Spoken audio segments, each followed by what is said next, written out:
Dr. Bharat Jagdeo, the General Secretary of the People's Progressive Party, Civic, the unseen general behind the monopolization of our system, the executioner extraordinaire of marginalization, the antithesis of fairness and equity, the prince of poverty, the conqueror of the oppressed. Once again, defending his government's move to giving away Guyanese wealth without the blessings of the Guyanese. Now, though the vice president who ran this country for 2 terms, and when he was finished running his 2 term, still was so ambitious to go back to the court and parliament to ask for another term. He is truly an authoritarian that believes no one is capable to run this country besides himself. This is why you see this man, though this government is failing so much, he does not want to accept it, and he's going to try everything within his power, within his wit, and within his experience to sell the Guyanese people dream while his people live the dream. Now, as we know, the vice president would have been haggling and battling with electricity and electrical power disruption and power outage ever since he came into the political space way back in 1998. Now, all the years the vice president would have been active in the PPP, and this same PPP would have been pledging to fix the electricity problem in this country for more than 25 years now.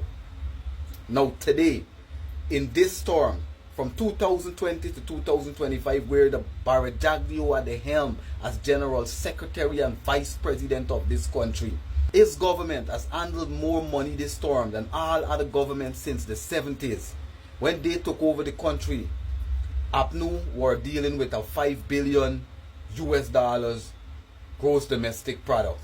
This government is earning more than $30 billion, and it's set to go up in the next storm, because with the addition of the one Guyana FPSO that is supposed to take our barrel per day in oil up to 900,000 barrels per day. But even though this government have all the money, I believe electricity and power may not be the People's Progressive Party civic thing. Maybe their thing is numbers and malarkey and long-witted literature and misleading the people's mind with political gimmicks and political games. But electricity seems to be out of the skill set of all the men in the men and women in the People's Progressive Party civic. Now, even though this government are right now investing $2 million every year for 2 power ships, $1 million each, that is sitting in our waters there, that the vice president said when he brought in the first power ship, he said that this power ship was going to add 30 gigawatts of electricity to our grid, and this is going to solve the electricity problem. Less than 2 months after that, the man realized, hey, this one power ship can't work. I'm telling you, these men are making it up as they go along, and the only reason they're still looking like they may be somewhat responsible and competent and accountable is because this country rich right now, and they continue to throw away the wealth of this nation. The man thought one would do it, one didn't do it. Hey, the country rich. Bring in another power ship. Now we're paying $2 million for the rental of the power ships. We're paying for the upkeep of the power ships. We're paying for the fuel for the power ships. And that did not solve the electricity power outage problems. I'm telling you, One Guyana seems to not have the formula when it comes to getting our electricity set up the right way.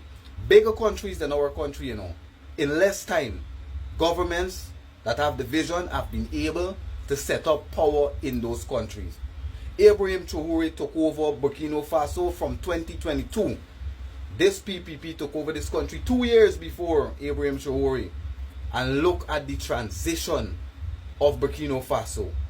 This government are fighting to give 50,000 house slack. Ibrahim Traoré built 50,000 homes.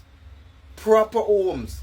Nice hotel. Big high-rise buildings looking like the condominiums that the government and their business people charging us an arm and a leg to stay one night.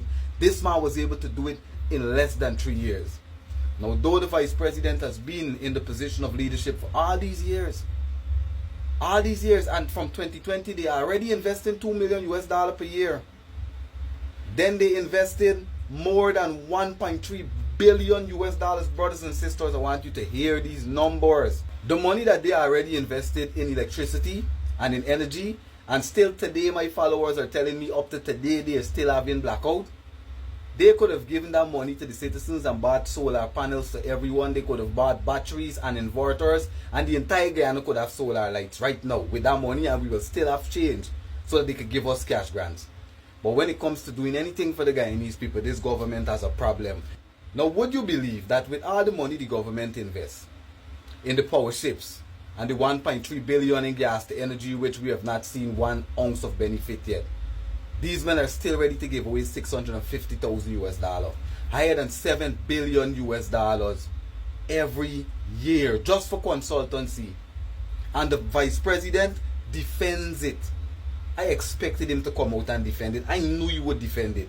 Because you see why I realize with this government, they think that when they pay us fair salary, and they like to act as if the wealth of this nation belongs to them, you know, knowing that the state's wealth belongs to the people, but they've been able to brainwash a lot of people into forgetting the place, and forgetting that these people, Barjagdio and President Ali and all of them work for us, you know. They are public servants. They're supposed to serve us, you know. Now, with all the dysfunctions, the nurses fleeing the country, they're bringing in Cuban nurses, putting 60 million US dollars in the budget. You hear what the government does with the money? They prefer to give it to internationals. The teachers were striking. The vice president favorite rhetoric. It is not sustainable for them to pay you 20% salary increase, you know.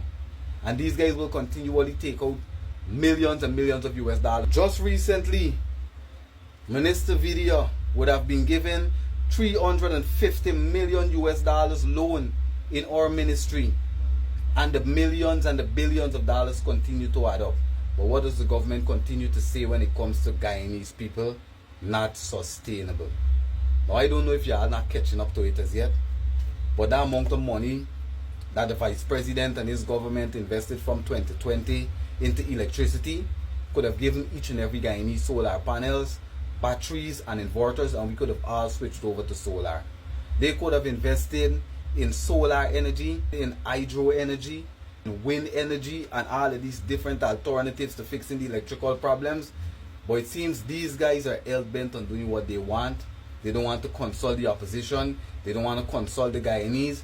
All they want to do is continue to throw away our money. Electricity is just not your thing, Honorable Vice President. People's Progressive Party Civic, electricity seems to not be your thing. Because Burkina Faso has a way larger population. Way more people to take care of. Way less money than Guyana has. Way less political experience in Ibrahim Traore. And look at the amount of changes this man was able to affect. Look at how long the Vice President and the PPP run in this country. 28 years out of the past 33. And up until today, they're still campaigning on the same promises that they've been promising since the 90s and the 2000s and 2015. They are still promising to fix electricity today. And they can't get it fixed. And up until now, like, they do not realize they may not have the necessary tools and skills. Or they may lack the vision, they may lack, I don't know what it is that they're lacking. But they clearly can't fix the electricity problem. It's time for us to give somebody else a chance. This is an Eternity Enterprise presentation. Y'all stay safe.